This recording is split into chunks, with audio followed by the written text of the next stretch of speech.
Tout de suite, c'est le point People avec Victoire. Oui, qu'est-ce qui s'est passé chez nos potes les people? Eh ben, on commence avec la boulette du 31 octobre et je ne parle pas de mon costume d'Halloween. En effet, le journal Le Monde a, comme on dit, fait une légère gaffe en annonçant la mort de Bernard Tapie. Ah oui. Une erreur restée en ligne plus de 20 minutes quand même. En gros, l'article était prêt et ce con de Régis a appuyé sur envoyer. Bah voilà pourquoi bosser à la dernière minute, c'est pas si mal finalement.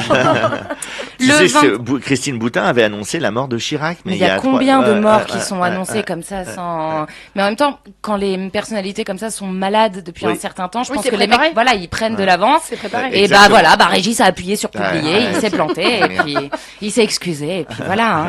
Il a toujours son emploi, il paraît. Tant mieux.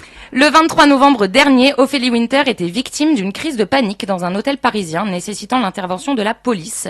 La chanteuse est maintenant placée sous la surveillance de Pascal, son grand frère, son chauffeur garde du corps, et peut désormais se remettre de ses émotions sans craindre pour sa sécurité. Courage, Ophélie. Cette année, les people nous ont encore gâtés avec leur post Instagram dévoilant leur costume d'Halloween. Les sœurs Kardashian ont tout donné, d'Ariel la petite sirène à Cruella en passant par la famille Pierre à Feu. Heidi Klum a encore frappé avec un costume nécessitant 14 heures de préparation. Je vous conseille d'aller jeter un œil sur la vidéo, rien que pour le travail effectué par l'équipe qui s'occupe d'elle. Ça vaut le détour. Et la sympathie de l'actrice ne gâche rien, bien sûr. Et mention spéciale à la top modèle Gigi Hadid pour son costume de The Mask, qui était quand même archi cool. Ouais.